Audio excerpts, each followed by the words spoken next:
En Bourgogne, le jazz s'est épanoui au bord de la Saône. Châlons, mais aussi Mâcon. 35 000 habitants seulement, mais une offre culturelle à faire pâlir certaines métropoles. Il y a ici un lieu dont le nom fait référence à un album du légendaire Coltrane.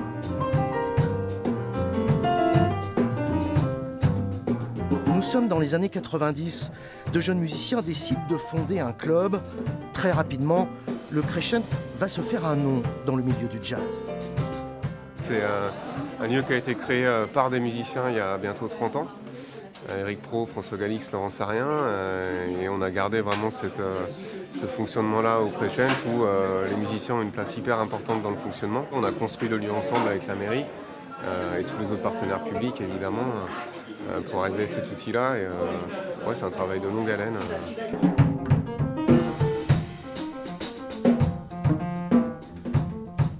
L'incroyable dynamique du jazz en Saône-et-Loire fait émerger des talents. Parmi les plus récents, le trio Segment, il a déjà un album à son actif.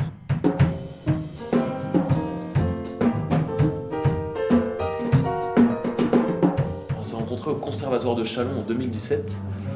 Au début de l'année scolaire, on a des ateliers jazz, des combos. On a formé un trio, enfin on nous a imposé cette formation. On se connaissait pas, on s'est rencontrés comme ça. Et on s'est jamais trop quittés depuis.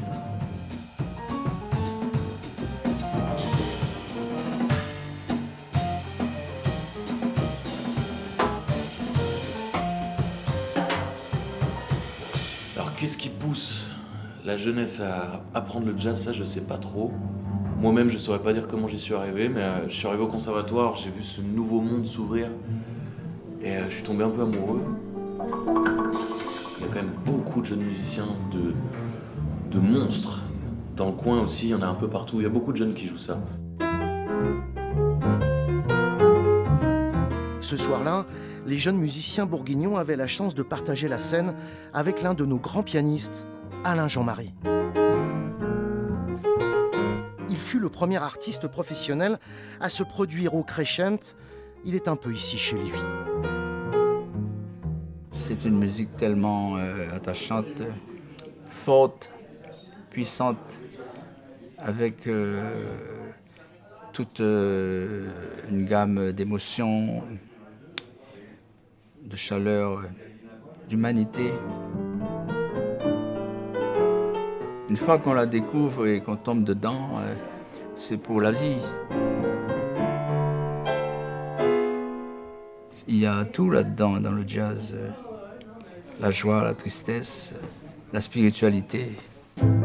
Au Crescent, comme dans les autres clubs de jazz, on regarde vers l'avenir tout en protégeant un art musical qui reste fragile, comme en témoignent ces rares images de clubs tournées à Besançon en 1969. L'histoire a oublié le nom du lieu, comme celui des musiciens qui jouaient ce soir-là.